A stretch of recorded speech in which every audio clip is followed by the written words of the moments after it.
বাজারে পাকা আম থাকতে থাকতে একবার হলেও এই কেকের রেসিপিটা বানিয়ে নিন।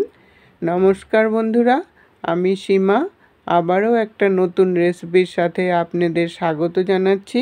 আজ আমি খুবই সহজ এবং কম জিনিস দিয়ে বানানো কেকের একটা দুর্দান্ত স্বাদের রেসিপি নিয়ে আসছি। বাড়িতে যদি পাকা আম থাকে তাহলে খুব সহজেই এই রেসিপিটাকে বানাতে পারবেন। এটা বানাতে না লাগছে ডিম, না লাগছে তেল, না লাগছে ঘি, কিছুই লাগবে না। খুব কম জিনিস দিয়ে এই রেসিপিটাকে বানিয়ে নিতে পারবেন। আসুন তাহলে চলে যাই রেসিপি দেখে নিই। আমি একটা পাকা আম নিয়েছি, আর আমটা যেন পাকা হয় আর মিষ্টি হয়, তাহলে রেসিপিটা খেতে কিন্তু খুব ভালো হবে। আমটাকে ছুলে এখন আমটার পাল্পগুলো বের করে নিব। আপনারা যদি বেশি করে বানাতে চান তাহলে আমের পরিমাণটা কিন্তু একটু বাড়িয়ে নিতে হবে।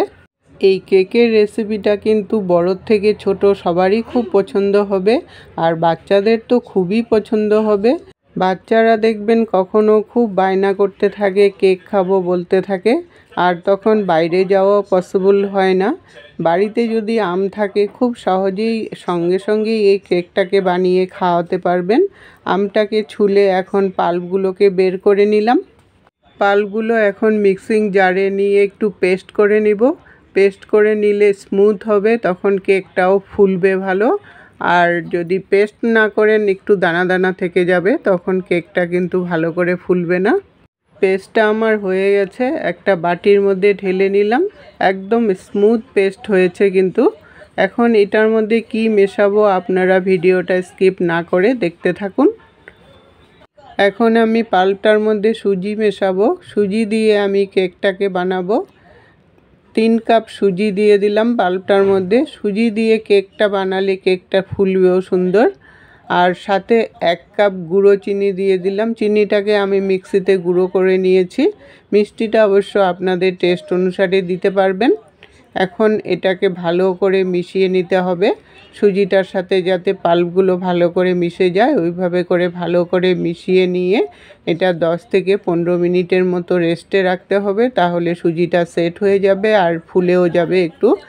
এদিকে এটা রেস্টে থাকতে থাকতে কেকটা বানানোর জন্য আমি কয়েকটা স্টিলের বাটি নিয়েছি। আপনারা ইচ্ছা করলে কোনো কাপেও বানাতে পারবেন এটা। বাটিগুলোর মধ্যে এখন একটু তেল মাখিয়ে নিতে হবে। একটু তেল দিয়ে তারপর ব্রাশ করে নিতে হবে চারিদিকে, যাতে কেকটা সুন্দর করে উঠে আসে আর নিচে লেগে না যায়। বাটিগুলো সব এক সাইজের নেবেন, তাহলে কেকটা দেখতে সুন্দর হবে আর বসাতেও কিন্তু সুন্দর হবে। বাটিগুলোর মধ্যে সব তেল ব্রাশ করে নিলাম, চারিদিকে যাতে তেলটা ভালো করে লেগে যায় ওইভাবে করে ব্রাশ করে নিয়ে আলাদা করে রেখে দিলাম। এখন কেকের ব্যাটারটাকে রেডি করে নেব। সুজিটা ফুলে দেখুন অনেকটাই ঘন হয়ে গেছে আর শুকনো শুকনো হয়ে গেছে। এটার মধ্যে এখন দুধ মেশাবো। আমি আধা কাপ দুধ নিয়েছি। দুধটা অল্প অল্প করে দিয়ে ভালো করে মিশিয়ে নিতে হবে।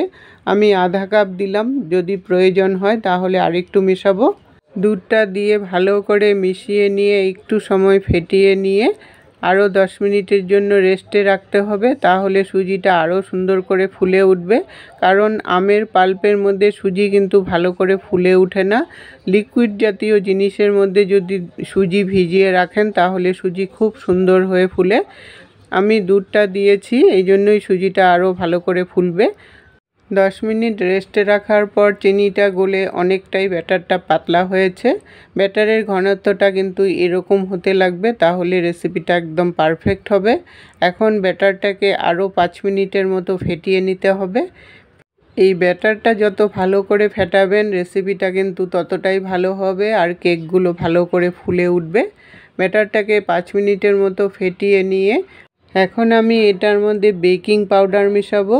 কেক যেহেতু বেকিং পাউডার তো একটু দিতেই হবে। হাফ টিস্পুন বেকিং পাউডার দিয়ে দিলাম। আর বেকিং সোডা নিয়েছি, হাফ টিস্পুনের কম একটু বেকিং সোডা দিয়ে দিলাম। এই বেকিং পাউডার আর সোডাটা দেওয়ার জন্যই কেকটা কিন্তু সুন্দর করে ফুলে উঠবে। এখন এই বেকিং পাউডার আর সোডাটা দেওয়ার পরেও আরও 1 মিনিটের মতো ভালো করে ফেটিয়ে নিতে লাগবে। এই সময় যত ভালো করে ফেটাবেন ব্যাটারটা কিন্তু ততটাই ফুলে উঠবে। ফুলে ওঠার পর এখন আমি এটার মধ্যে 8-10টা চেরি কুচি করে নিয়েছি। এই চেরিটা কিন্তু অপশনাল, আপনারা ইচ্ছা করলে দিতেও পারেন, নাও দিতে পারেন। আমি দেখতে ভালো লাগবে তাই দিলাম। আধাটা চেরি আমি ব্যাটারের মধ্যে দিয়ে দিলাম আর আধাটা চেরি আমি রেখে দিলাম, পরে দেব। এখন চেরিগুলো দিয়ে আর একটু মিশিয়ে নিলাম ভালো করে। মিশিয়ে নিয়ে তারপর বাটিগুলোর মধ্যে অল্প অল্প করে মিশ্রণ দিয়ে দেব। আর এই মিশ্রণটা কিন্তু আধাটা বাটি দেবেন আর আধাটা কিন্তু ফুলে উঠবে, এই জন্য কম করে দিতে হবে। সবগুলো বাটির মধ্যে দিয়ে একটু ট্যাপ করে দিতে হবে যাতে ভিতরে কোনো বাবলস ঢুকে না থাকে। সবগুলো বাটির মধ্যে দিয়ে রেডি করে নিলাম। তার উপরে এখন চেরি অল্প দিয়ে দিলাম, দেখতে সুন্দর লাগবে। চেরিগুলো সব বাটির মধ্যে একটু সাজিয়ে দিতে হবে।